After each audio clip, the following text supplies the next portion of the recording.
Here we go. Ladies and gentlemen, the Fortnite World Cup Finals duo competition begins right now.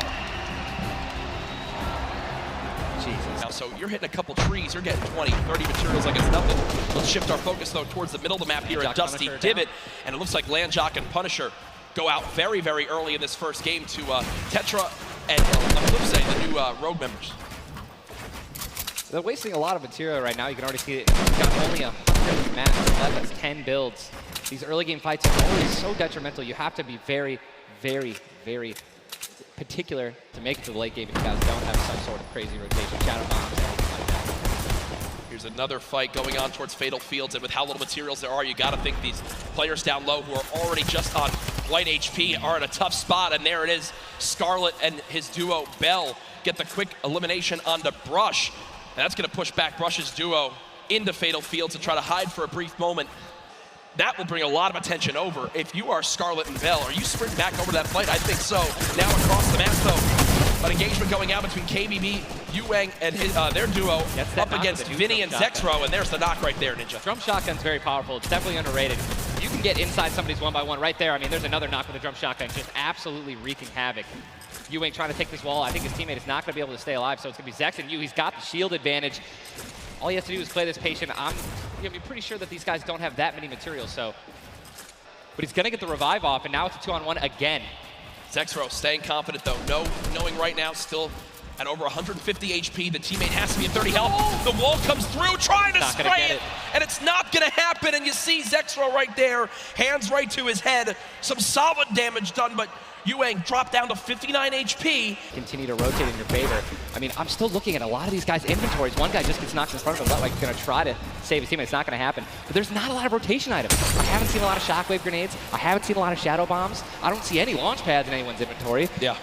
It's going to be such a, like, the rotations late game are going to be nuts. People are going to get lasered out of the sky. And Letwick now all by himself in a 1 versus 2 as his teammate did go down. You see Parpy and Volks. With Storm Surge beginning to tick in, Quentin and Lanouf now having to push a fight as Storm Surge is affecting them as well. And you see it just kind of smites them down from the heavens, and there they go, getting dropped by Storm Surge. You know, you have to desperate and push. Maybe a duo that's better than you in combat, you know what I mean? And Airwax and Nikov just That's a replay. Was that a replay? They just went down. Airwax and Nikov are winners. Well, Airwax at least are back-to-back winner of the Pro-Am. Does go down. Definitely gotta save the campfire. In the elimination feed right there. Here's a look at Mongrel earlier with his duo Mitro. They're set up currently in this zone. 68 players left. Love watching this guy play, man. I'm serious. I mean, here's, you just check his inventory. Only got 2 guns right now, which is inventory rifle and a combat shotgun. So he has no spray guns. All right, spray guns are, anything to an SMG, tactical assault rifle, SCAR, anything like that. You know, you've got to have a gun that can shoot pretty quickly to kill players and hit players through their 1-bys. You know, very difficult. There's your whole map right there, the eastern side of the zone. None of these players really going to be into play. They're going to have to inch a little bit more towards Loot Lake if they want to be safe. Some of the best, I mean, look, these are the best players in the world, and look how close they are to one another, man. I'm so excited when they actually have to force. It's going to be so hard to spray through their walls and actually deal damage to them. Yep. So you need things like grenades, like stinks, right? Little fart bombs is what I like to call them, to force people out of their 1-by-1s and try to shoot them as they're rotating away and trying to build new 1-by-1s to dodge the stinks. You see the stinks right now going down on Mongrel, and Mongrel gets immediately ripped in 2 as it seemed like the lobby began to focus him right there. His duo still alive. With good rotation, luckily. Definitely has a bunch to, to be able to play with. The next, they really only have about 150 shots to work with. The zone still pushing. 61 players left. Reminder, folks, this is game number 1 of 6 today in the duos competition. Dubs does go down as a player got that back wall and he wasn't quite ready for it. Mega frantically backing on up, trying to create some space. Will he be able to go? He's going to go for the pop-out slurp. He's got the Storm Surge on. He's trying to be aggressive. Oh, he's still below, right? He's going to need to be aggressive. He won't even have time to revive his teammate. His teammate got finished, actually, so he's got all the shields in the world. He can get back up to full health. Storm Surge is still ripping him apart. That slurp is barely keeping him alive. Hitting him for 25 damage every time it winds up ticking. There it is again, dropping on in. Mega's hand is forced. Some big damage right there, still below. As players are continuing to drop all around, but Mega doing a solid job of keeping himself alive right now through the Storm Surge.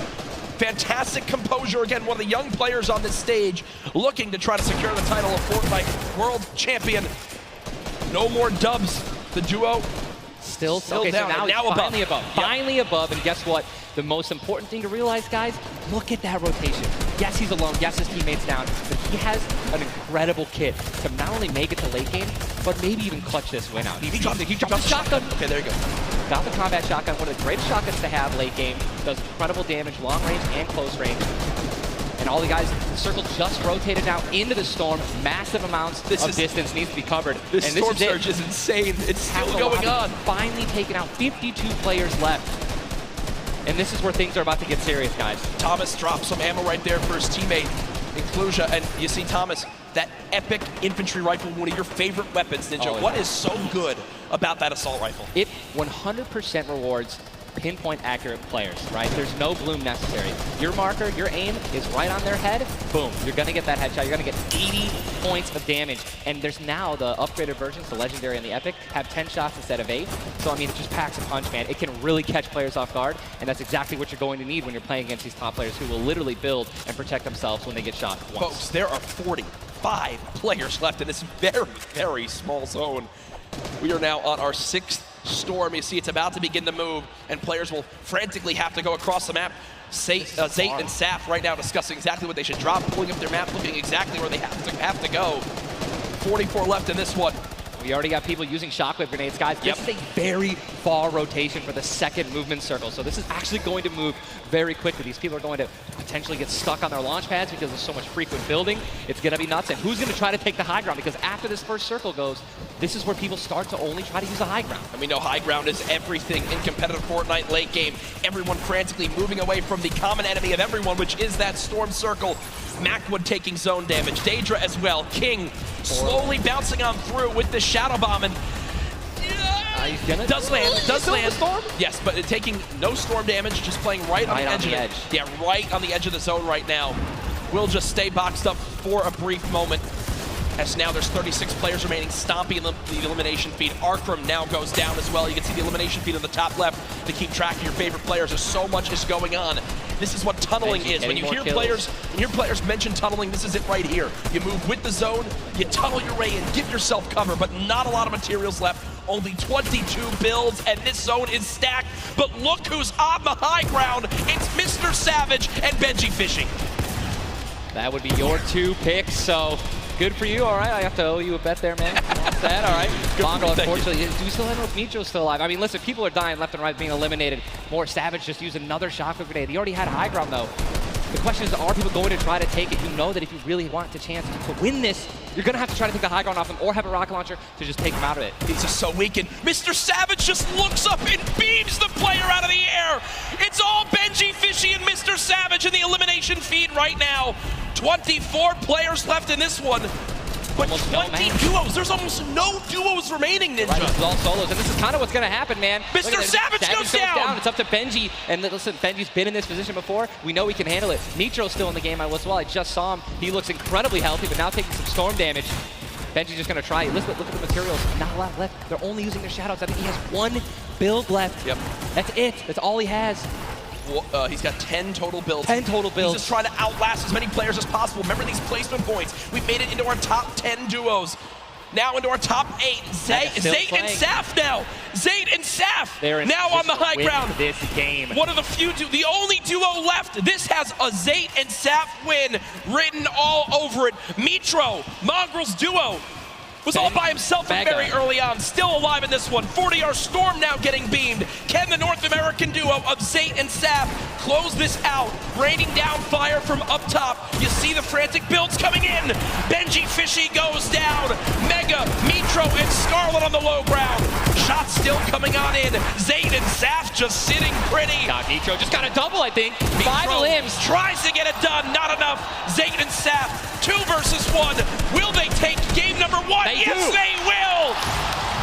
Zayt and Saf had the high ground, and they used it the entire game. Fortnite Ninja, they were the only duo left with still like 18 players remaining. Yeah. When they get the high ground like that, they send 1 player down to get close. Scarlet was already weak, and there's just no shot. In the end, the veteran players of Zayt and Saf take game number 1. And you know, Ninja, that was a big topic of conversation. Players with LAN experience, players who've been around the Fortnite competitive scene at these major events for a long time. Will they let the nerves get to them? Guess what? The answer is no.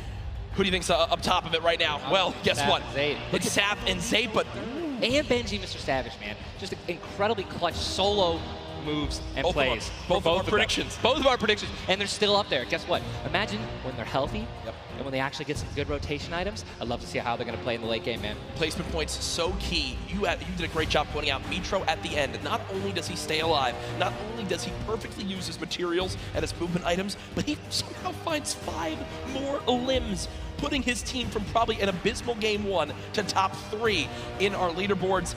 Again, here are your standings from game number 1. Dubs and Mega